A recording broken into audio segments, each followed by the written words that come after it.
Good morning, Muscle Car Corner here at Muscle Car and Corvette Nationals with one of my favorite super stock drivers, Butch Leal, the California Flash. Good morning, sir. Yeah, good morning. How the heck are you doing? It's a wonderful day in Chicago. Heck yeah. You're here, I'm here. That's all that counts in this car.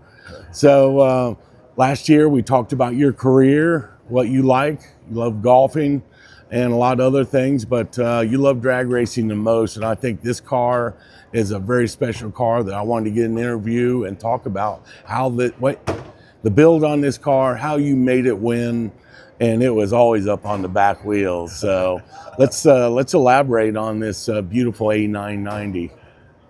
Well, as I was saying, the 73. We had about had enough of the pro stock. Chrysler did.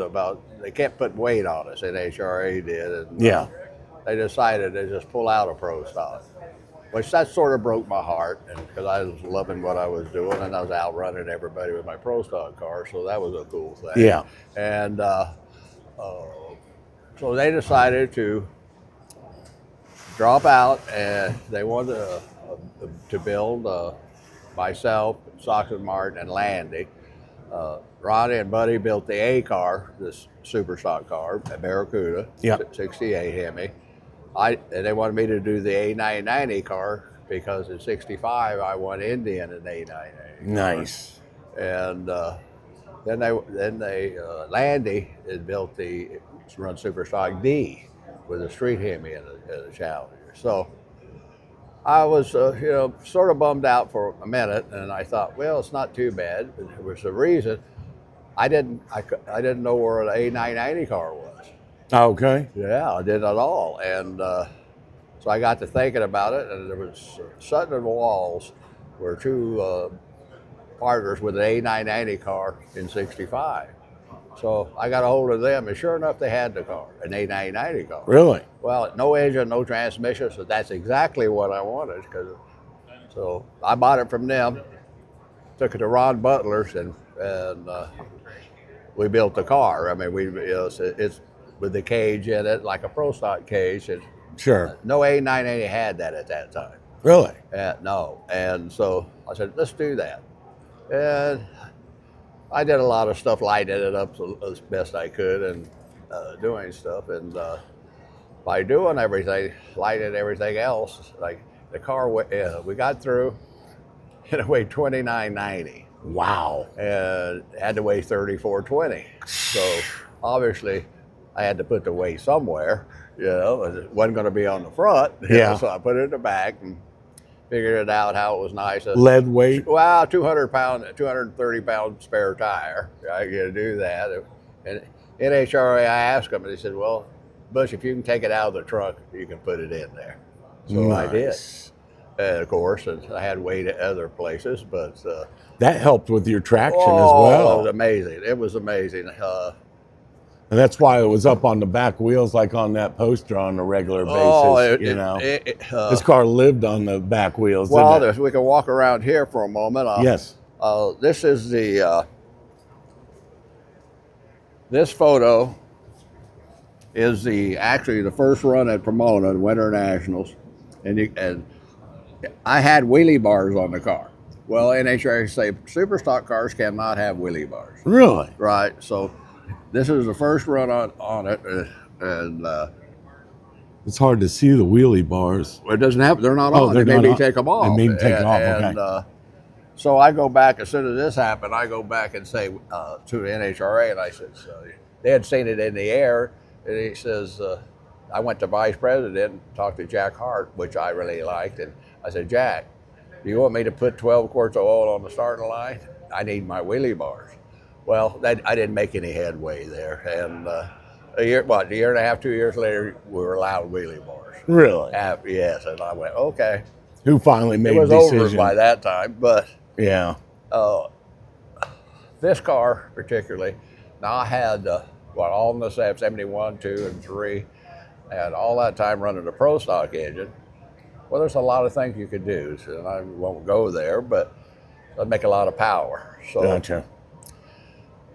I went ahead and made it legal, the heads, and let's talk about what you did on this motor to, you know, increase the horsepower on it and make this car win. Well, this thing, well, it's a lot about compression, and you know, they CC the heads, and they check the deck height, they check the cylinder heads, and well, there's a lot of camshafts changed from 65 to 74. Of course. And I knew a lot about that. And that was what I did, test camshafts. So at Milan for years. And what numbers did you end up putting in this? Well, per camshaft, actually, your lifting duration. Most all the guys back in the Pro Stock guys ran a crane. And it was called a 296. Well, my favorite cam was a General Kinetics. They called it the 500 load. And with a 4-speed car, you run a center lines apart, a little 108 centers. The automatics, they were 104 centers. The engine likes a little more engine speed with a bump to 108. And wow. Well, and a Hemi likes always advance the cam about 2 degrees. Gotcha. And so, I mean, I found that out, and so I had everything maxed out, and it was interesting. This manifold, they were cutting them up. This is an aluminum one. It's not magnesium. They're mag. It's a magnesium. Magnesium manifold. So gotcha. What I did is, it's a stock manifold. Well, I put it on, and this car ran. I tested it at Irwindale and Sox was testing this car. Well, it ran like 986, I think. Wow. 142. Well, the record was 1040. And the Chrysler, Tom Hoover and Dave Coble, they told me, take it home and put it in the truck and hide it. Well, it wasn't even lettered. So I had it lettered and then ran it. And I have to say something. I learned a little lesson is about superstock drivers. They're very, very good. Even at 74, they were outstanding drivers. And so it took me a while. I went to, obviously won the class in Pomona, and the next week was NHRA Winter Nationals at Orange County, and I won there. So right out of the gate, I won a national event, the NHRA national event. Wow. I ended up winning several points races, and I runner up at Ohio at Spring Nationals. Mm-hmm. I did break a 4-speed there in low gear. And then that was a new transmission that Chrysler just sent me. I threw it clear across the road. Oh my gosh. But I was so damn mad. 833 4-speed. Yeah, and I went, it was a special from England, and I don't know why. England? Yeah, they had it made in England for me. And that's strange. So I threw that away and put the Doug Nash back in. And I won Englishtown. Nice. So that was cool. That was really cool. And what year was that? That's 74. 74. And I end up being Carcraft Driver of the Year, Super Stock. With this Let's car. talk about that real quick. This sticker back here, you showed it to me yesterday. There you go. Elaborate on that sticker right there. That's it. That's a wonderful thing. And I had Rebel on the car, as you can see, and that was nice. And, yes. But tell me about the Carcraft Magazine All-Star Drag Racing team. Who all was on that team besides you? Well, that team is made up, it's the Carcraft Magazine, of course. Of course. So the public can vote for the best, what driver they want. Ah, okay. Okay, so that's California Flash caught their eye, and I drove pretty well, so I was driver of the year. I ended up driver of the year 4 years in a row. No shit. So that was really nice. And icing on the cake for you. Well, I was. This car started it all, and it. Let's go back up here real quick. So I want to just talk real quick about numbers. What compression ratio did we have going on in this car? About 13. 13 after 1. Yeah, something in that area. And then the cam, you said it was a General Kinetics. Was it a over 500 lift? That's 500 lobe. Yeah, it's like the Mopar 509 camshaft. Yeah, it's no, it's General Kinetics. But similar. Similar. And what I learned is back then, not many people knew about. Well, they knew about it, but with our these rocker arms on these things are horrible as stock. And I changed the lift on the intake rocker. To a 1.5 or a 1.6? Well, you can't put anything. I had to make them by hand. So, really? Yeah. And like I'd polish them, grind them down, and anodize them. I anodized them black so they looked like they were stockers. And oh, I did it. You know, everything. A lot of neat little tricks there. You know, every little thing counts. And tell me about this picture here. Well, this picture is at Spring Nationals in the final with Bobby Ward.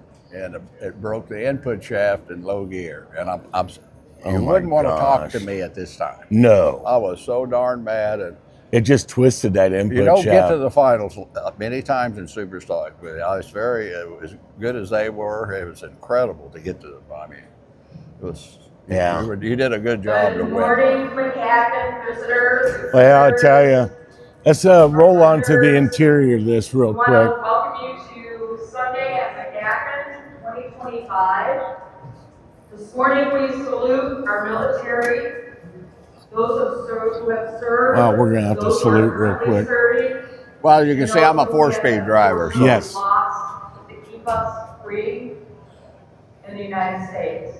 Let's let this go through. We thank you. If you'd like to come up to the front, we would welcome you to come up here and we would get a picture with those of you who are here. And at this time, we'd like the gentlemen in the audience to remove your hats as we're going to sing our national anthem. We don't have a flag that's flying here in the building, but for those of you who are coming in the front door, if you look all the way to I'm going to pause this for just one moment. Amazing sound.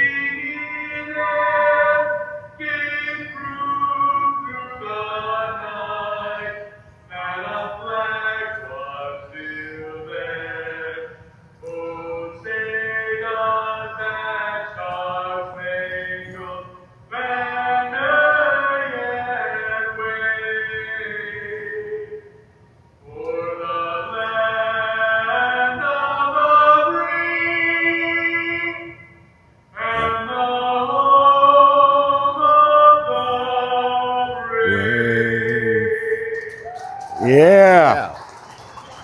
Good Sunday. Yeah. All right, back to it, Butch. All right, so you were a 4-speed guy. Tell me about that shifter right there. Well, is that custom made to fit you and the style that you shifted? Yes.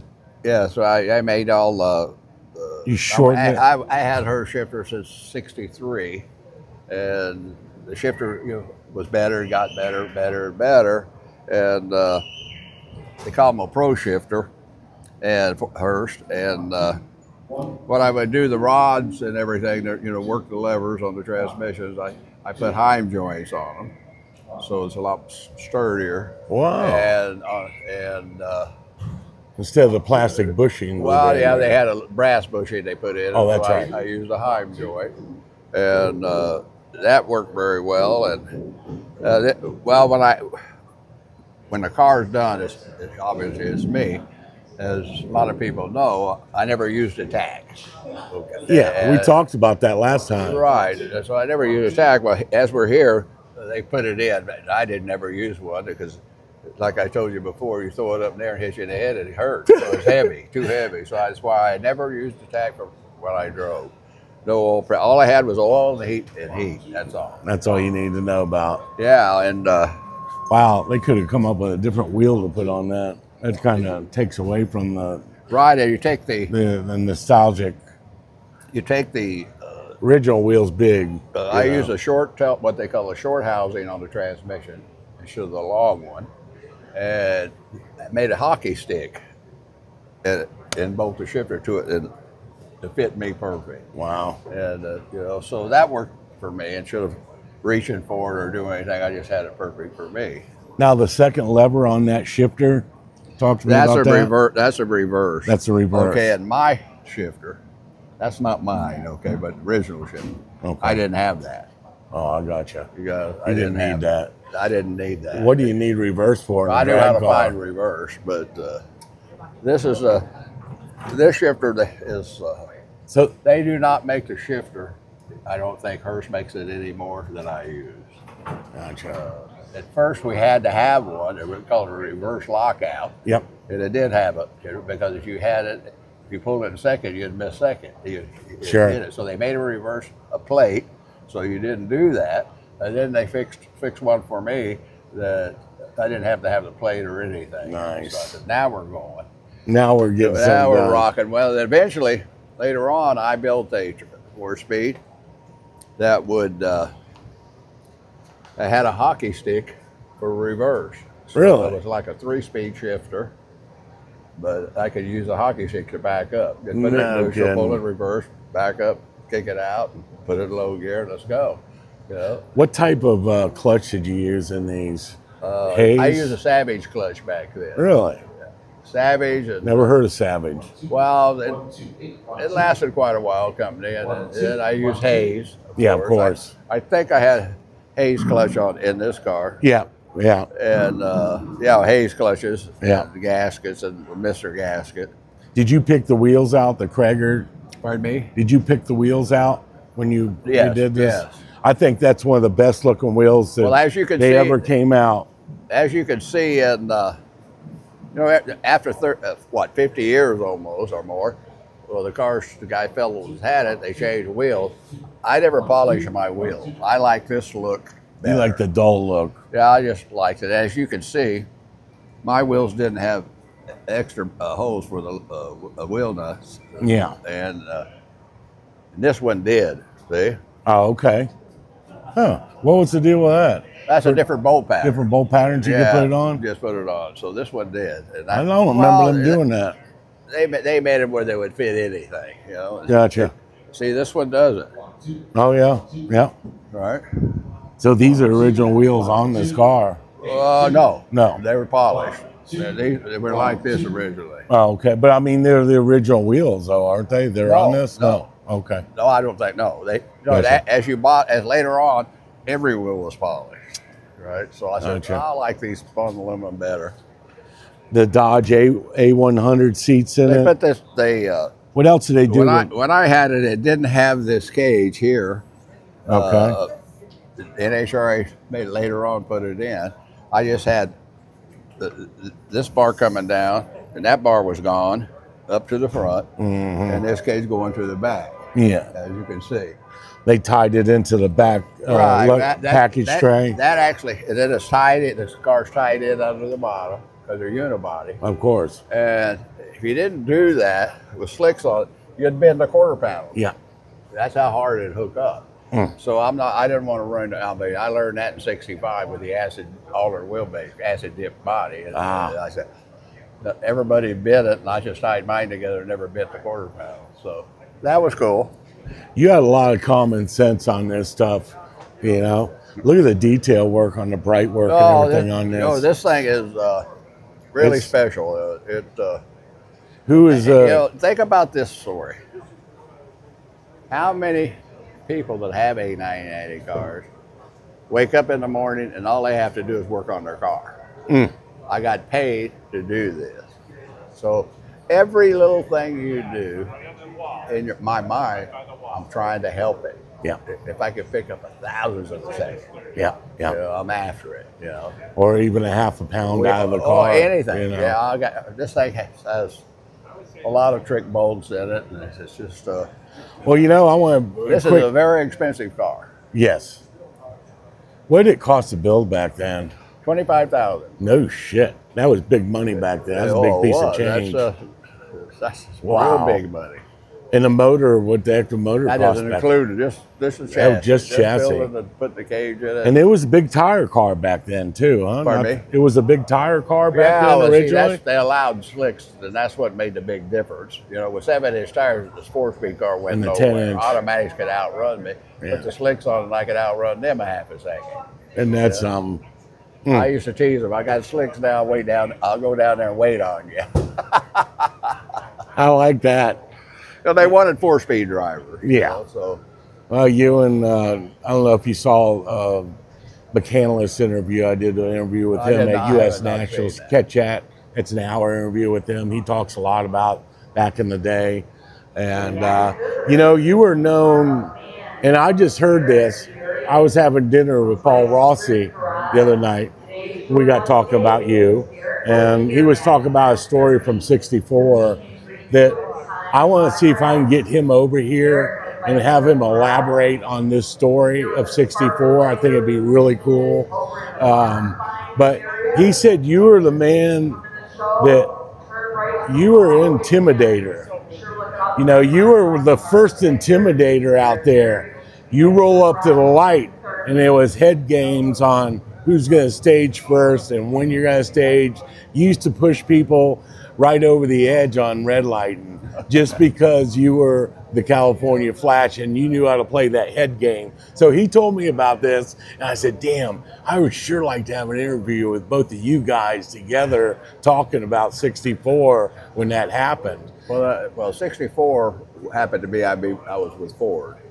Yes, we talked about that with the Thunderbolt. Yeah, I won with my Thunderbolt, and I was a wonderful 52 cars.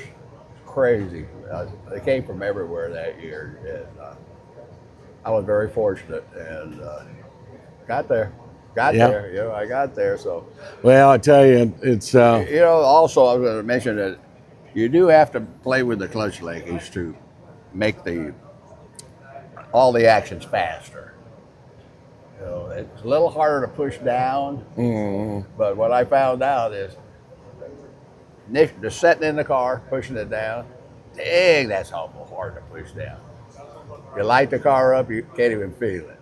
Really? It just went away, like it was a mush. Huh. You know, so that's good. I never was a 1-2, a little air gap, you know, in the disc. I knew how to work on the clutch.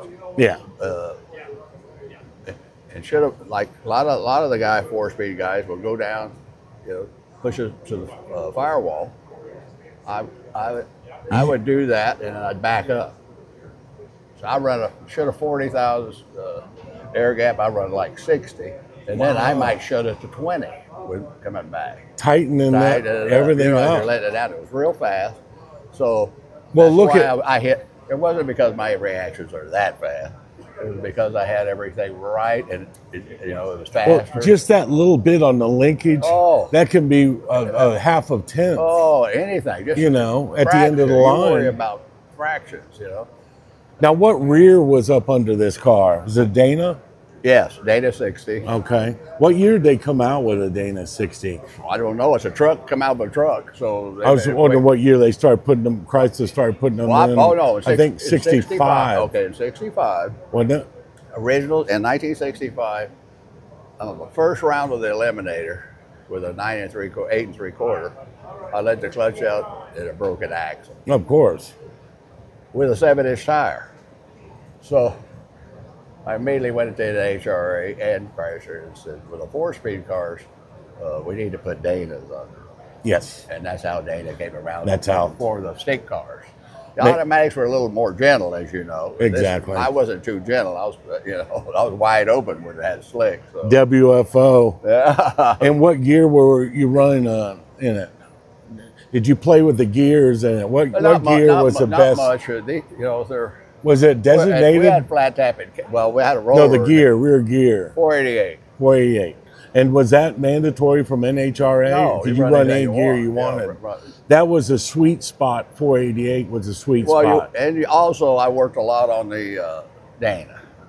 Okay, as far as took the snow plates out of it. You know, really? It was really funny to watch people. I mean, you take the snow plates off, I'd fire it up, but it get warm the rear end up. The only one wheel would turn, the other wouldn't turn. But when you set it down, it'll grab.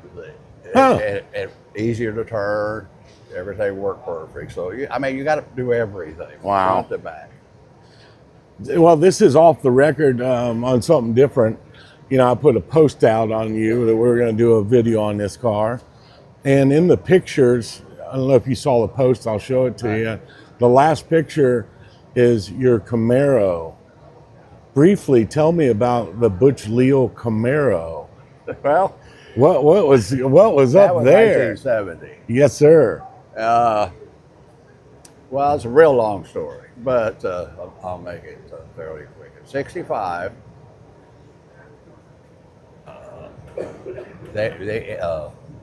Chrysler wanted me to do the clinic, Socks and Martin clinic type Sox and thing. Martin type thing, and Mr. K, we talked about it, and I said, well, you know, I would like to. I don't want to do that. Well, why don't you want to do it? I said, well, I want to race. I mean, I don't want to be going to a dealership and load up. You know, I just don't want to. And I think I'm going to run funny car. Good. Sure to come up and I'll build a funny sign up car. for our prize drawings. We have some great Bob's prizes. Jails. They're donated I'm by gonna build our a fuel partners, funny. Reliable Carriers. Okay. You know, I introduced Old Pete Scout. from Texas. He just passed away a couple of weeks ago. Don Grother. I said Don would be very good at doing the clinics.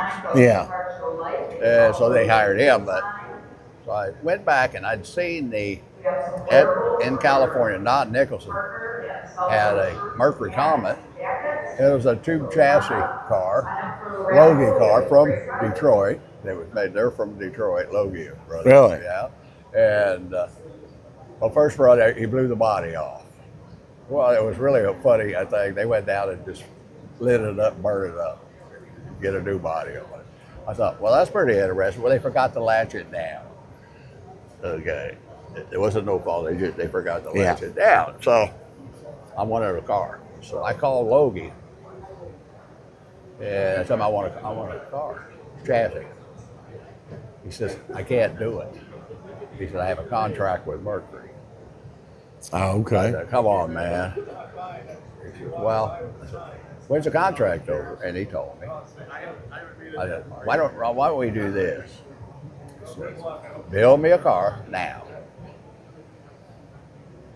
Put a 426 plate in it, rear plate, take it out, put it under your desk, get a camera plate, and put it in, and when he walks in, he'll think you're building a Mercury. Nice. He said, I could do that. So when the day the contract was over, I picked it up and went to Dayton, Ohio, sprayed the body myself. What was nice about my stuff, it was fuel inject. It was injectors, Hillmore injectors, on 100%. It weighed 1720. Holy shit. You can't outrun a feather, as I always said. My grandma said. She says you can't outrun a feather. So I never got beat that year. Wow. I built another one. This time I bought a Keith Black blown motor. Lot of motor. Now I get this thing, get the engine done, get the car done. I'll get it all together. Everything's ready to go, except painting the body. I don't know nothing about tuning up a supercharged engine. Well, Jack Christmas was really good friends of mine, and he had the Comet, as you remember. Yep. And with the blower on it, very good. He always called me kid. He says, I said, Jack, you help me do this? He said, I will. So we went to I went with him to Long Beach, and he makes a run, blows a blower off, and the roof comes off, stuck a valve, and come back to his house, glued the roof on. I pulled the head off, fixed it. And he worked on the head, and he was bolting it back together. And we went to Bakersfield the next day. First run, it blows it off again. Holy cow. This time it burned him a little. Yeah. We had no fire extinguishers back then. And I went, holy mackerel. So I get home Monday morning. I'm only 40 miles there. He went back to L.A. I'm 40 miles north, so I was almost at home. And I'm walking around it in the morning, and I'm talking to it. Don't hurt me, you rascal, man. I'm gonna run 100% in the tank. Don't be hurting me now. My wife opened the door and said, do you know Don Schumacher? I said, I do. I'd met Don back in the '67, right here in Chicago at US 30. Yeah. And I said, yeah, I know Amy's from Chicago. And so she handed me the phone and, hey, bud, what you know, how are you doing? He said, Butch, I understand your car's for sale. Nobody knew my car was for sale, no one. I was just thinking about maybe. Well, he offered me, he said, everything's for sale. Really, I told him a number. He said, I'll be there tomorrow. Nice. So he flew in with Don and they came down and looked at it. He said, I need one thing. I said, what's that? He said, load it up your truck, take it to LA airport. I'm flying it to Chicago. Wow. But I want you to make sure it's on the pallets. You got it tied down. Nothing's going to happen. I said, I'll do that. Nice. He flew it to Chicago. He Isn't that won something? everything with that car. Really? Oh, yeah. That thing was so fast. Well, going over 220 every run. I mean, this thing was really nice. And That was Harry driving funny cars back then. Stardust car. The Stardust car. Okay, yeah, I remember that car. Oh, yeah, everybody did. Had a CUDA body on it, didn't it? Yeah. 68 CUDA. 68 Barracuda. Yeah. That's neat. Well, this is actually looked like a super stock car, the Camaro I was talking about. Oh, you want to talk about the Super? Well, now we'll go back to that after that. Well, you're asking me, that's how it come to that. I got rid of the funny car. Now I want to go pro stock racing. So 69, I went to work for Mickey Thompson with the Boss 429. We're Really? still not running pro stock yet. Ford wanted me to do the project on it. So I did that. And we're talking to NHRA, so I was actually with that car running the 68 Barracudas and Darts, right? Of course. We were showing them that, we could be pretty equal and how much fun it would be. And, well, they came about in 70, pro stock. They decided to do it. And I'm thinking, when I had left Chrysler, they had owed me a few dollars, and they were way over budget at 65. I mean, so I said, that's cool, keep it. I may pull a marker in later. But I decided I wanted to build a big block Chevy. So Bill Thomas, where he Chevy back in the 60s, he was the head guy. Well, he let me come to his shop and build the car. It's the only car I ever built in my life, and it's the last one I built. Never would build another one. I worked on that thing, acid dipped it, I did everything. Wow. And got it painted, got it done. I actually won a few races with it, I made it a Chrysler. I put a date under it, put a Chrysler 4-speed in it. Basically a Chrysler underneath. And well, I'll tell you, I saw that picture and I wanted to know about it because and it was beautiful. It was a good looking car. Oh, I like the paint gorgeous. scheme on it. It was sharp. Well, then I went to red and white. Yeah. Then I went poppy red. Poppy red. Then I went to Ontario in 70, and I sat down with Mr. Cahill, and we talked. And I said, I'd like to come back and build a pro stock car. He said, what are you thinking? I said, Duster. He said, well, you got to think about this one, Butch. He said, the Barracuda, the roof line is 2 inches lower than a Duster. I said, did you ever measure a Duster? I said, the Duster's 6 inches narrower. And if we go back to the roof line, mine won't be 2 inches higher. And he said, you physically cut the roof off of it and lowered it? I did not do that. I just lowered the car down. Ah. Yeah, I got it springs. Yeah, everything. Butler's building this car for me, and so we can do basically what we wanted. And so I got it pretty low. And and Barracudas, Soxes, Barracudas, the Chargers or whatever, they were out there, and Landy and all that. But built this car. Joe Allred. I went to Joe Allred. He had to build an engine for Bill Bagshaw. Oh yeah. And his car ran really well. Yeah. So I'm thinking, and I got to know Joe. My cousin knew him really well, so Joe helped. I went every day to his shop, garage, and we did it piece by piece. Built a really nice piece. Everybody run around 10 flat, right around there, 990s. And, yeah. It ran 982. Oh, man. And man, it was a rocket ship. And here we go, and guess what? The next year, everybody had Dusters. They figured that was the, Yeah, that was the I was way to 6 go. inches narrower to start with. If you lowered them, the roof line was the same. As you notice, the Barracuda, if you look at it, it only has that much trunk sticking out the back. Well, the Duster's long. Yeah. And I had all the, and that car would stand straight up. Oh, sure. Didn't weigh nothing. Well, it was an acid dip car. Was it? Yeah. The one you had here last year? No, that wasn't. That was a modified car. Oh, okay. Okay, you can't touch it. Oh, okay, that's right. That's right. But it was pretty light. It was weight per cubic inch, the be modified. So 7.5 pounds or whatever that was. Gotcha. Pretty easy to put weight in that. Tell me about Gail.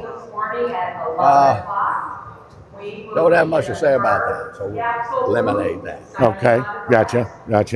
We won't go into that. No. What did they do as far as lightening these cars up? This is not a lightweight. Well, this is an acid dip, doors, front end, everything. Okay, but not the body. Not the body itself. All these we see here are all front ends and everything's acid dip. Well, I did have a in '65 had aluminum dash. Okay. I just made a few of those, so I put that in. And wow. that was just a little bit of weight. A little bit of weight. So talk to me. The earlier cars, 63 and 4, they didn't have door handles on them. They didn't have regulators. See how thin that glass is? This is the original glass. Yes. Yeah. Real thin. Yeah. But it seemed like they would have had to have. There's a lot of weight. Yeah. Well, you had to have that. There's no way you could alter that. No way to get around it. Like the Barracuda when it came out, it had like a seat belt. Yes. Well, that was okay because it came that way. And they, as far as lightening it up, there's no heater, of course, no radio. Oh, it comes that way, automatic. Yeah. It's pretty empty everywhere. They really did a good job building these cars, Chrysler. A lot of thought went into this A990 car. How many did they make of these?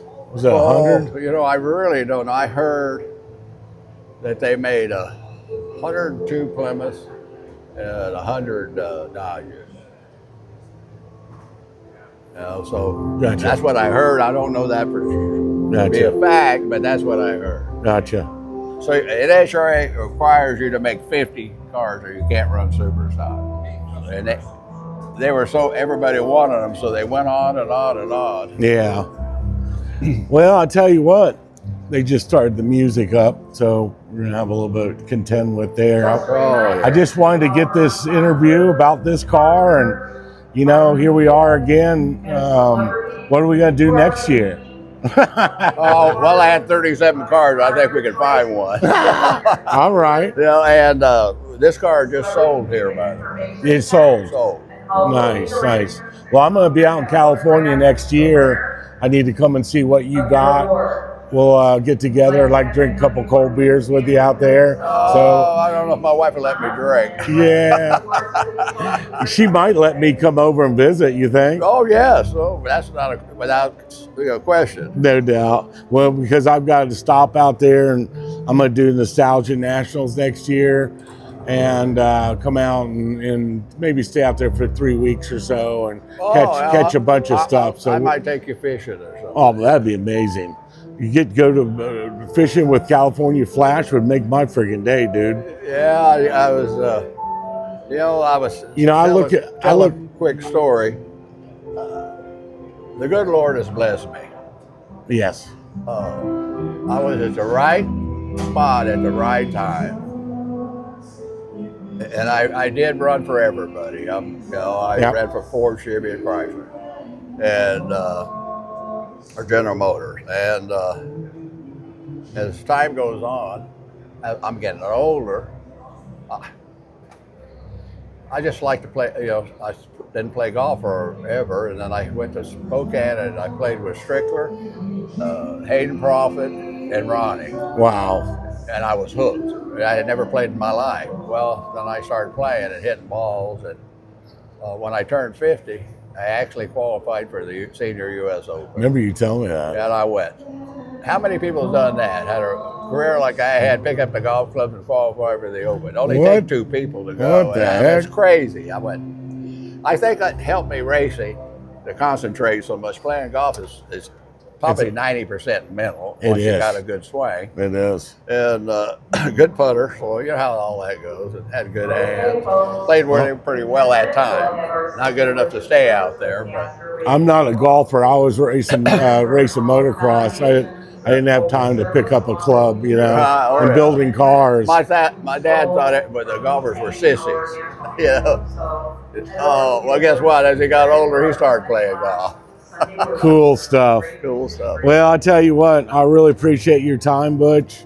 I'll be looking forward to seeing you next year. Maybe we can go out to the Nostalgia Nationals and bring one of your cars out there. Oh, absolutely, you know? yeah. But it's always a pleasure talking with you. You're like my other grandfather. Oh, yeah. So, well, thanks a lot. I'm not that old yet. No, only no. 90. No, I'm not 90.